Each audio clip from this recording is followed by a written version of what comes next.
App ಕಿ ಅದಾಲತ್ನಲ್ಲಿ ವೀಣಾ ರಮಾನಿ ಮೇಲಿರುವ ಆರೋಪ, ಇವರು ಜೆಸಿಕಾ ಲಾಲ್ ಮರ್ಡರ್ ಕೇಸ್ನ ಇನ್ವೆಸ್ಟಿಗೇಷನ್ ಅಲ್ಲಿ ಸಹಾಯ ಮಾಡ್ಲಿಲ್ಲ.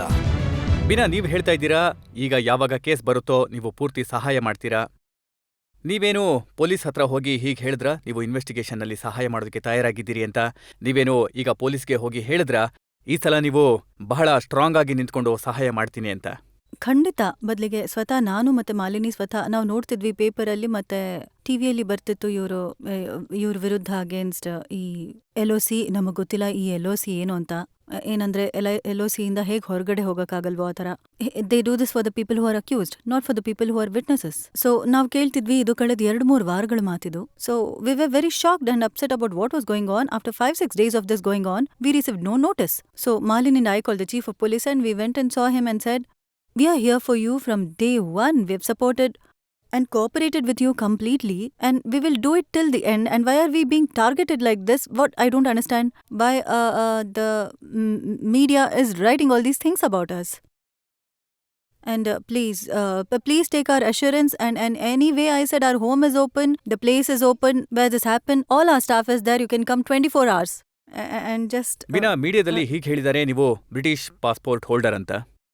ನಿಮ್ಮ ಹಸ್ಬೆಂಡ್ ಫಾರಿನ್ ಪಾಸ್ಪೋರ್ಟ್ ಹೋಲ್ಡರ್. ಹೌದು. ನೀವು ಯಾವತ್ ಬೇಕಾದ್ರೂ ನಾಪತ್ತೆ ಆಗ್ಬಹುದು. ಎಷ್ಟು ವಿಚಿತ್ರವಾಗಿದೆ. ನಮಗ್ ಚಾಯ್ಸ್ ಇದೆ ಅಲ್ಲಿರೋಕೆ, ಅದನ್ ಬಿಟ್ಟು ನಾವಿಲ್ಲಿ ಇಂಡಿಯಾದಲ್ಲಿ ಬಂದ್ ಕೂತಿದೀವಿ. ನಮ್ ಮಗಳ ಬಿಸ್ನೆಸ್ ಇಲ್ಲಿದೆ. ನಾವೆಲ್ಲ we have chosen to come and live in India. I've surrendered my green card, which everybody dreams about. I've given it away to come and live in India. Why would we run? Are we the running types? I'm proud to be an Indian. I am India. No matter where in the world I am, I represent India. And I am not the kind of... ನಾನು ವಿಚಿತ್ರವಾಗಿದೆ. ನಂಗಿಂತ ಪ್ರಶ್ನೆ ಕೇಳಿದ್ರೆ ಮುಜುಗರ ಅನ್ಸತ್ತೆ. How can they...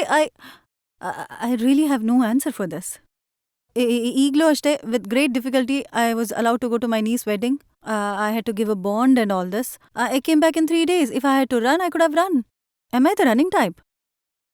ಪಬ್ಲಿಕ್ನ ಕೇಳೋಣ, ಜನ ಏನ್ ಕೇಳೋದಕ್ಕೆ ಹಾ, ಇಷ್ಟಪಡ್ತಾರೆ. ಪ್ಲೀಸ್ ಕೇಳಿ. ರಮಾನಿ ಅವರೇ, ನೀವು ಹೇಳ್ತಿರೋ ಹಾಗೆ ಯಾವಾಗಿಂದ ನೀವು ವಿಟ್ನೆಸ್ ಆಗಿದ್ದೀರೋ ಈ ಕೇಸಲ್ಲಿ ನೀವು ತುಂಬಾ ಪ್ರಾಬ್ಲಮ್ ಫೇಸ್ ಮಾಡ್ತಿದ್ದೀರಾ.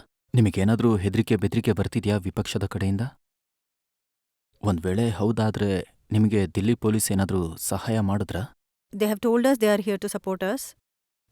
They have offered us protection. We had protection the first time, ಮೊದಲು before our testimony 2.5-3 ವರ್ಷ ಹಿಡಿತು. We had full-time protection from the police. Now we have got our own protection. We didn't wait. We had already got our own protection and the police did offer us protection and we said we are okay, we don't need it. That is very important. Veena, ಈ ವಿಷಯಕ್ಕೆ ಏನು guarantee ಇದೆ ಈ ಸಲ ಯಾವಾಗ ನೀವು ಕೋರ್ಟಿಗೆ ಹೋಗ್ತಿರೋ ಸಾಕ್ಷಿ ಹೇಳೋದಕ್ಕೆ? ನಿಮಗೆ ಭಯ ಆಗೋದಿಲ್ಲ ಅಂತ? ಇಲ್ಲ, ಈ ಸಲ ಭಯ ಆಗಲ್ಲ. ಯಾಕಂದ್ರೆ ಈ ಸಲ ಪಬ್ಲಿಕ್ ಸಪೋರ್ಟ್ ನಮಗ್ ಸಿಕ್ಕಿದೆ. ಆದ್ರೆ ಅದಕ್ಕಿಂತ ಹೆಚ್ಚಾಗಿ ನಮಗೆ ಪ್ರೈಮ್ ಮಿನಿಸ್ಟರ್ ಜಿ ಇಷ್ಟು ಒಳ್ಳೆ ಸ್ಟೇಟ್ಮೆಂಟ್ ಕೊಟ್ಟಿದ್ದಾರೆ. ಸೋನಿಯಾ ಗಾಂಧೀಜಿ ಕೂಡ ಹೇಳಿದ್ದಾರೆ that we want to reinvestigate, we want to give witness protection. The Chief Justice has also said this and the President also has said it, the amazing support that has come for this. We are for the first time feeling that we are not alone. We have the nation with us. ನಮ್ ಜೊತೆ ಇಡೀ ಜಗತ್ತೇ ಇದೆ. ನಾವು ಒಬ್ಬಂಟಿಗರಲ್ಲ. ದೇಶದ ಜನತೆ ನಿಮ್ಮ ಜೊತೆಗಿದ್ದಾರೆ ಅಂತ? ನಿಜ. ನಮಗ್ ಈ ಸಲ ಬಹಳ ಸೆಕ್ಯೂರಿಟಿ ಸಿಕ್ಕಿದೆ.